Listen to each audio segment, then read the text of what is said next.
სახელმწიფო გრანტის მართვის სააგენტომ ინსტიტუციური განვითარების გრანტზე საჯარო კონკურსი გამოაცხადა. მცირე გრანტების კონკურსზე კი მალე საგრანტო განაცხადების გამხილველი საბჭოს გადაწყვეტილება გახდება ცნობილი. რატიბის გრანტებზე ამ ეტაპზე გამოცხადებული კონკურსი ვის შეუძლია მასში მონაწილეობა და რა მოლოდინია მცირე გრანტების კონკურსის შედეგებთან დაკავშირებით სტუმართა სახელმწიფო გრანტის მართვის სააგენტოს თავმჯდომარესთან თამარ ზოდელავასთან ერთად ვისაუბრებთ. მოგესალმებით. ძალიან დიდი მადლობა გადაცემაში სტუმრობისთვის. თქვენს პირველ სტუმრობას სააგენტო ახლად იწყებდა ამ საგრანტო პროექტებზე განაცხადების გამოცხადებას. ძალიან დიდი ინტერესი მოყვა და ბევრი კითხვა იყო რა როგორ და მე დარწმუნებული ვარ რომ ამ კითხვებზე ყოველ შემთხვევაში იმედი მაქვს რომ სათანადო პასუხი გაიცით ყველა იმ ადამიანს რომელსაც ამ მიმართულებით ინტერესი ჰქონდა. რა ეტაპზე ვართ ახლა? მე ვახსენე უკვე ახალი განაცხადი რომელიც გააკეთეთ და ის რაზეც უკვე დაუშვათ იგივე გასული სეზონის ბოლოს მე და თქვენ საუბრობდით. დავიწყოთ ახალი განაცხადით, რას მოიცავს, ვის შეუძლია მასში მონაწილეობის მიღება და მე უკვე მთლიანობაში აი აქამდე ამ განმარტოებმა აჩვენა თუ არა რომ ამ მიმართულებამ გაამართლა და ამ გადაწყვეტილებამ საქართველოს მთავრობის. პირველ რიგში მოგესალმებით და დიდი მადლობა კიდევ ერთხელ მოწვევისთვის. მივესალმები რა თქმა უნდა ტელემაყურებელს ამ შესაძლებლობასაც რა თქმა უნდა გამოვიყენებ იმისათვის რომ მაქსიმალურად გავცე პასუხი თქვენს ეთერში დაინტერესებულ პირებს და ხელმისაწვდომი გავხადოთ ჩვენი საჯარო კონკურსი. ეს არის მეორე საჯარო კონკურსი, რომელიც მიზნად ისახავს საზოგადოებრივი ორგანიზაციების, ანუ ეგრეთ წოდებული AIP-ების ერთი მხრივ ორგანიზაციულ განვითარებას და გრძელვადიანობის მდგრადობის უზრუნველყოფას, ხოლო მეორე მხრივ ეს არის ასევე რა თქმა უნდა სამოქალაქო ინიციატივის მხარდაჭერისთვის.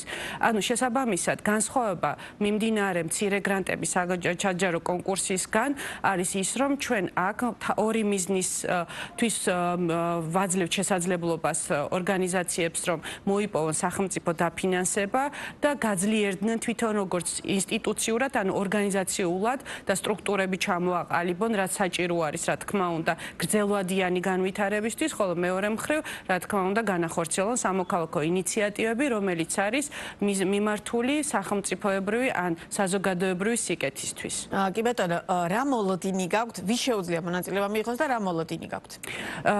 მონაწილეობის მიღება შეუძლია ისევ და ისევ საზოგადოებრივ ორგანიზაციებს, ანუ არასამეწარმეო, არაკომერციულ იურიდიულ პირებს, რომლებიც რეგისტრირებული და მოქმედია საქართველოში და სწორედ მათაც ერთ-ერთი კითხვა უკავშირდება რომ პირობითად მაგალითად გამოცხადებამდე თუ ვარ დაუშვათ ერთი თვის შექმნილი ან გამოცხადების მომენტისთვის დავასრულე როგორც ორგანიზაცია ჩამოყალიბება და არ მაქვს რაღაც ბექგრაუნდი და წინა ისტორია. მაინც შემიძლია ამ კონკურსში მონაწილეობის მიღება. ერთ-ერთი ყველაზე გავრცელებული კითხვა სწორედ ეს იყო. თავისთავად ინიციატივა არის ახალი და შესაბამისად სააგენტო ცდილობს რომ თანაბარი შესაძლებლობები მისცეს როგორც უკვე არსებულ, ასევე ახლა დაფუძნებულ საზოგადოებრივ ორგანიზაციებს. შესაბამისად ჩვენ ასეთი მკაცრი კრიტერიუმი არ განუსაზღვრეთ ჩვენ საგრანტო ასე ვთქვათ მონაწილეებს იმისათვის რომ მართლაც მიიღონ მონაწილეობა და მიიღონ ჩვენგან მხარდაჭერა, ანუ სახელმწიფო გრანტის გაცემის კუთხით და შესაბამისად განახორციელონ ის და შეასრულონ და მიაღწიონ იმ მიზნებს, რაც არის ვთქვათ საგრანტო კონკურსით განსაზღვრული.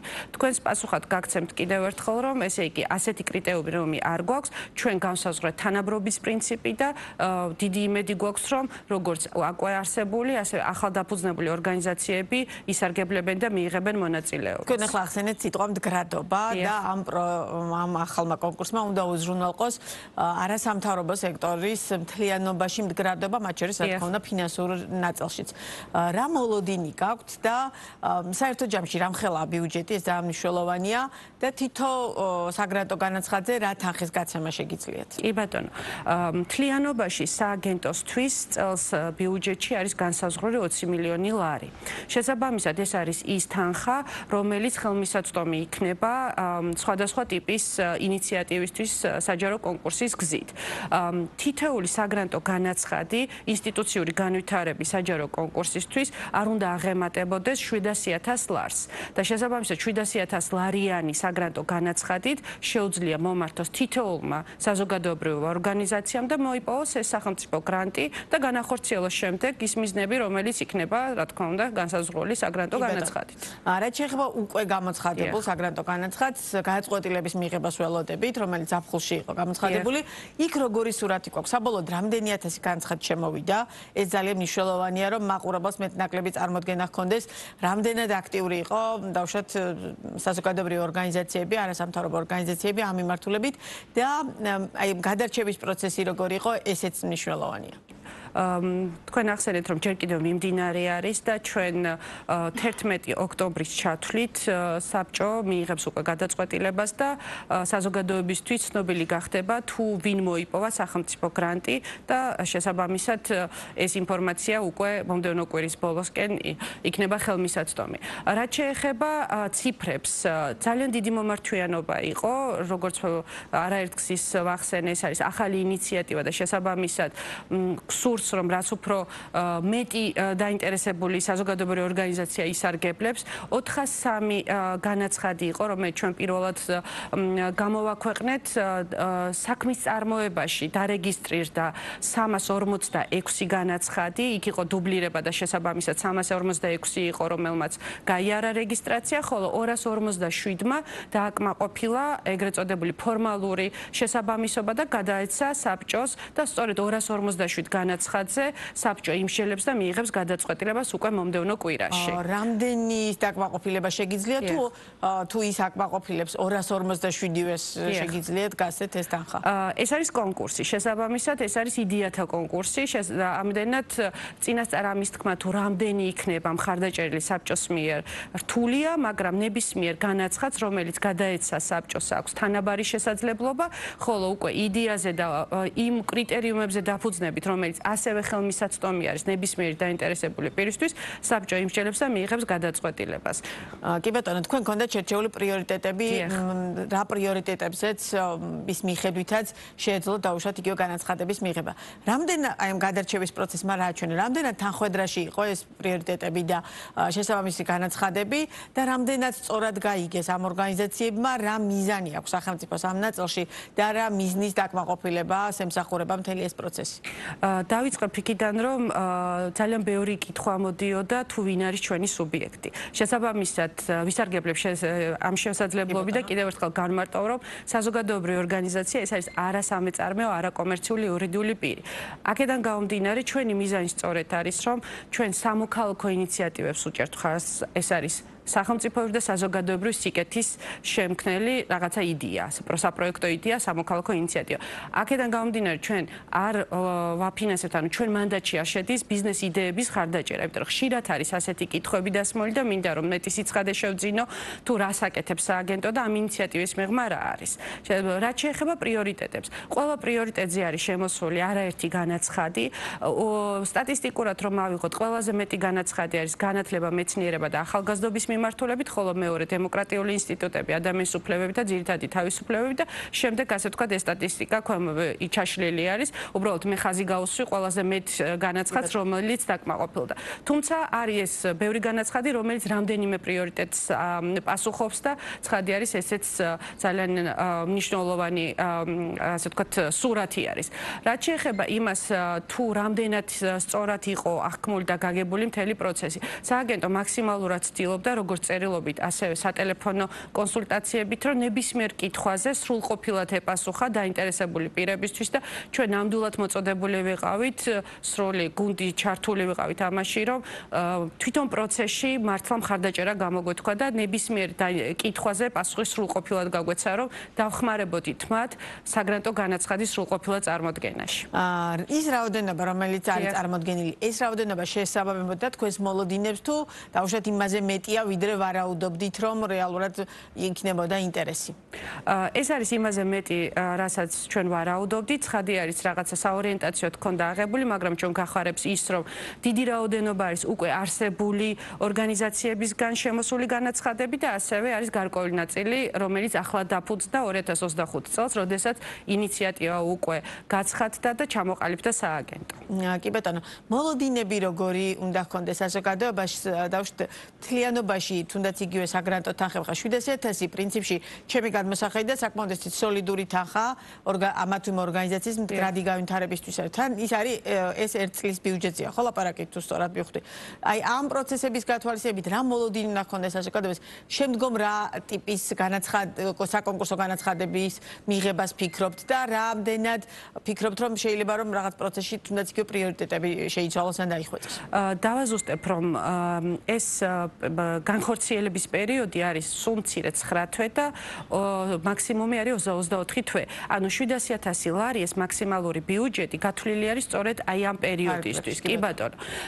ინდივიდუალურად ორგანიზაციამ თავად უნდა გასაზღვროს ის საჭიროებები, რაც მის დღის წესრიგში არის. ცხადი არის ახლა დაფუძნებულისთვის ეს იქნება ყველაფერი თავიდან ასაწყობი და ბუნებრივი არის მან უნდა დაგვანახოს და დაგვარწმუნოს მისი გრძელვადიანი ხედვა, იმიტომ რომ სახელმწიფოს ინტერესი არის რომ ეს არ იყოს ერჯერადი მხარდაჭერა, არამედ ნამდვილად თქვენც ახსენეთ რომ სამოქალაქო საზოგადოება მდგრადად განვითარდეს და მას ჰქონდეს რა თქმა უნდა მოლოდინი რომ ასეთი ტიპის მხარდაჭერას ის სახელმწიფო უწყვეტად, ანუ ყოველწლიურად მოიპოვებს იმ სხვადასხვა საჭიროებებზე, რომელიც მის დღის წესრიგში დგას და ბუნებრივი არის ის ერთი მხრივ თავად განვითარდება როგორც ორგანიზაცია, ხოლო მეორე მხრივ რა თქმა უნდა სახელმწიფო და საზოგადოებრივ სიკეთეს შექმნის უკვე აი ამ დაფინანსების ფარგლებში. კი ბატონო, ვისაც უკვე წარმოდგენილი აქვს იდეების კონკურსში, განაცხადი, მათ აქვს თუ არა შესაძლებლობა რომ ამ ახალ კონკურსის მიიღონ მონაწილეობა და რამდენად შეიძლება რომ დაუშვათ ერთი და იგივე ორგანიზაციას რამდენიმე კონკურსში კონდეს მონაწილეობა მიღებული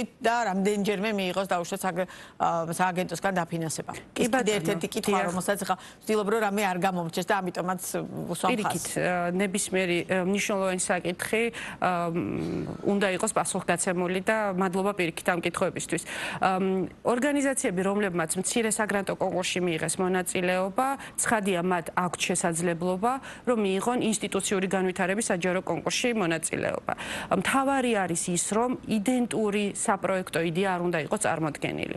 ინსტიტუციური განვითარების საჯარო კონკურსში ვახსენე, რომ ეს არის ორ კომპონენტიანი, ანუ ორ მიზანს უნდა პასუხობდეს და ამდენად ინსტიტუციური განვითარების ხედვა არის მნიშვნელოვანი, რომ იყოს კაფეო ჩამოყალიბებული, ხოლო ასევე რა თქმა უნდა ის საპროექტო იდეა სამოქალაქო ინიციატივის ფორმით. შესაძლებელია რა თქმა უნდა რომ იგივე ორგანიზაციამ სამომავლოდაც მიიღოს მონაწილეობა ახალ იდეაზე დაფუძნებით და წარმოადგინოს საგრანტო განაცხადი. პრიორიტეტებიც დარჩება ამ ეტაპზე იდენტური, შესაძლოა სამომავლოდ გარკვეული პრიორიტეტები კიდევ უფრო მეტად ასე ვთქვათ განისაზღვროს სხვადასხვა საჯარო კონკურსის დროს, რომ მხოლოდ იმ პრიორიტეტებზე იყოს ასე ვთქვათ კონკურსი გამოცხადებული, მაგრამ ამ ეტაპზე ყველა პრიორიტეტი უცვლელად იქნა გამოცხადებული და ნებისმიერ დაინტერესებულ ორგანიზაციას შეუძლია ცხადი არის მონაწილეობის მიღება. კითხვა თქვენ ახსენეთ რომ ეს არის სამოქალაქო საზოგადოების განვითარებისთვის ეს იყო მთავარი мотиваცია სახელმწიფოს მხრიდან და რომ ბიზნეს კერძო სექტორი ამ კონკურსში მონაწილეობას ვერ მიიღებს. თუმცა ასეთი კითხვა იყო, რომ პირობითად თუ რომელიმე კერძო კომპანიას პარალელურად მას აქვს დაფუძნებული ან მის რომელიმე წევრი მონაწილეობას ღებულობს, მათ შორის თუნდაც ხელმძღვანელი პირი და აქვს არასამთავრობო ორგანიზაციაც, ანუ საზოგადოებრივი ორგანიზაციას დაფუძნებული, რამდენად შეუძლიათ მათ მონაწილეობის მიღება. ანუ ერთდროულად ერთ და იგივე პირი არის კერძო ბიზნესის ფლობელიც, ან დამფუძნებელი ან ხელმძღვანელი და პარალელურად მას აქვს სამოქალაქო საზოგადოება, ანუ ორგანიზაციული სახით. აი ეს რამდენად შეუძლიათ რომ მონაწილეობა მიიღონ ამ კონკურსში.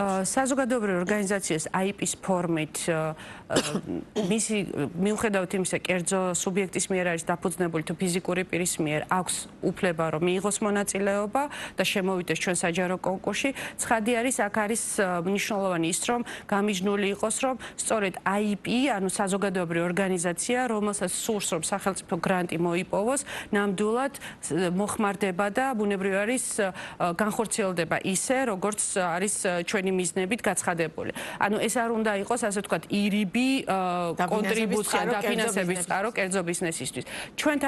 ჩვენ ძალიან დიდ მნიშვნელობას ვანიჭებთ და სამომავლოდ იმედი გვაქვს და მოლოდინი, რომ კერძო სექტორის სოციალური პასუხისმგებლობაც გაიზრდება და ჩვენ ერთობლივად თანადაფინანსებითი გრანტების გაცემით განვახორციელებთ არაერთ საგრანტო პროექტს. და ამ მნიშვნელოვანი განაცხადია, უკვე გაქვთ მოლაპარაკება ამ მიმართულებით კერძო სექტორთან თუ დაუშვათ ჯერ მხოლოდ ეს დამუშავების ეტაპზეა ეს იდეა. ეს არის მხოლოდ ჯერჯერობით ჩვენი სამართლებრივი ჩარჩო და ეს ინსტრუმენტი, რა თქმა უნდა, გაცხადებული ინსტრუმენტია, თუმცა ამ ეტაპზე როგორც ახლა დაფუძნებული სააგენტო საჯარო კონკურსის გამოცხადებით ვიწყებთ ჩვენ საქმიანობას იმისათვის, რომ ეს ინიციატივა მართლაც ხელმისაწვდომი გავხადოთ ყველა დაინტერესებული საზოგადოებრივი ორგანიზაციის, ხოლო სამომავლოდ ძალიან დიდი მოლოდინი გვაქვს და ჩვენც რა თქმა უნდა ამ კუთხით ვიმუშავებთ, რომ კერძო სექტორის სოციალური პასუხისმგებლობის ფარგლებში თანამშრომლობა შედგეს არაერთი პროექტის მიმართულებით. თუ გაქვთ დაუშვათ მოლოდინი, რომ თუ ბევრი კარგი პროექტი წამოვა სახელმწიფო გაზრდის დაფინანსებას ამ შემთხვევაში, რომ დაუშვათ 20 მილიონი გაიზარდოს და შესაბამისად რაც შეიძლება უფრო მეტი ორგანიზაცია შეძლოს აი ამ კონკურსებში მიდან და განაცხადების დაკმაყოფილება.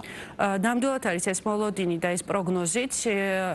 თქვენ ახსენეთ და მეც უბრალოდ დავიმეორე. დიახ, 4 წლიან პერსპექტივაში ეს პროგნოზი არის მზარდი და შესაბამისად ჩვენ გვაქვს მოლოდინი, რომ ყოველწლიურად დაფინანსება გარკვეული სახით, რთულია რა თქმა უნდა ამ ეტაპზე კონკრეტული ციფრის დასახელება, მაგრამ პროგნოზი არსებობს და ეს იქნება რა თქმა უნდა მზარდი დაფინანსება და ამას ცხადყოფს რა თქმა უნდა შესაბამისად ის თანამშრომლობაც და ის ციფრებიც, რომელიც დღეს უკვე არსებობს, მაგრამ როდესაც უკვე ჩვენ დაფინანსებებს გავცემთ, ბუნებრივი არის ეს უკვე იქნება ის შედეგი, რომელიც მოგცემს იმის თქმის უფლებას და შესაძლებლობას, რომ უნდა გაიზარდოს დაფინანსება. და რა თქმა უნდა, კითხვები არსებობდა და იარსებებს კიდეც გადაწყვეტილების მიმღებ პირებთან მიმართებაში და შესაბამისად რამდენად ობიექტური კრიტერიუმებით მოხდება გადაწყვეტილების მიღება, საბჭო რომელიც იღებს გადაწყვეტილებას, რომლისგანაც ველოდებით იდეების კონკურსზე საბოლოო გადაწყვეტილებას, თუმცა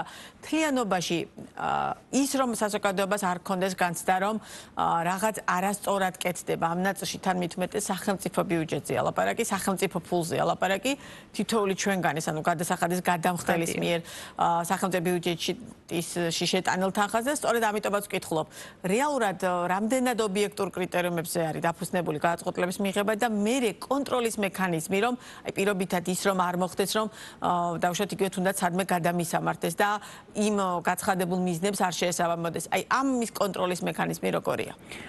ჩვენი მთავარი მიზანი არის, რომ რა გადაწყვეტილებებს იქნება მიღებული, ეს იყოს გამჭვირვალე.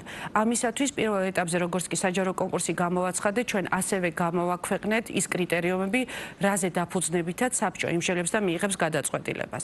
როდესაც გადაწყვეტილებები იქნება მიღებული, სააგენტო შესაბამისად ინფორმირების უზრუნველყოფის მიზნით და საჯაროობის მიზნით ყველა გადაწყვეტილებას, რა თქმა უნდა, ხელმისაწვდომს გახდის, ანუ ინფორმირებას უზრუნველყოფს საზოგადოების.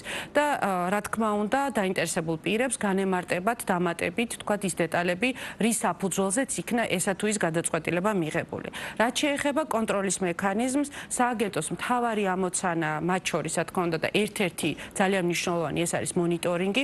მონიტორინგი არა მხოლოდ შედეგების კუთხით, არამედ, რა თქმა უნდა, ფინანსური კუთხით, იმისათვის, რომ ჩვენ, რა თქმა უნდა, უზრუნველყოთ მიზნების მიღწევა, იმ მიზნების, რომელიც, რა თქმა უნდა, დაფინანსდება სახელმწიფო გრანტის ფარგლებში და ასევე სახელმწიფო გრანტის მიზნობრივად დახარჯვა და ეს არის ჩვენი, რა თქმა უნდა, ძალიან დიდი პასუხისმგებლობა, რომ მთლიანად დავამონიტორებთ ამ პროცესს, როგორც გაცემის, ასევე, რა თქმა უნდა, განხორციელების ეტაპზე. კითხვა ჩვენი საუბრის ბოლოს, თუ ამა თუ იმ ორგანიზაციას უკვე მიღებული აქვს აი ამ კონკრეტულ მოცემულ პერიოდში დაახლოებით მსგავსი იდეებისთვის საერთაშორისო რომელიმე დონორი ორგანიზაციის გრანტი, მას მაინც შეუძლია თუ არა თქვენგან ამ შემთხვევაში სააგენტოსგან მიიღოს დაფინანსება გამარჯვების შემთხვევაში ბუნებრივია კონკურსში. მნიშვნელოვანი ის არის, რომ იდენტური არ უნდა იყოს იდეა, რომელსაც წარუდგენს სახელმწიფო გრანტის მართვის სააგენტოს კონკურსის ფარგლებში. იმიტომ რომ ეს არის შეზღუდვა და ეს ნებისმიერ პირს შეუძლია ნახოს, რომ მსგავსი იდეა, მსგავსიც თქვენ ახსენეთ სიტყვა მსგავსი შესაძლოა იყოს, მაგრამ ის არ უნდა იყოს მართლაც აბსოლუტურად იდენტური, რომელიც უკვე დაფინანსებულია. თამსდევი იდეა შეიძლება იყოს, ან რაღაცა თქვა ამ იდეის გაგრძელება, ან განვითარება, მაგრამ ცხადი არის ეს არ უნდა იყოს დუბლირება. მე იმედი მაქვს, რომ ყველა ის კითხვა, რომელიც აქვს საზოგადოებას ამ მიმართულებით დავშვი, სხვა დროსაც სიამოვნებით გიმასპინძლებ ბუნებრივია პირდაპირ ეთერში და ველოდებით საბოლოოდ კონკურსის პირველი ეტაპის კონკურსის შედეგებს და მეორე ეტაპზე რამდენი განაცხადი იქნება. თამარ ზოდელავა იყო ბიზნეს პარტნიორის პირდაპირ ეთერის სტუმარი.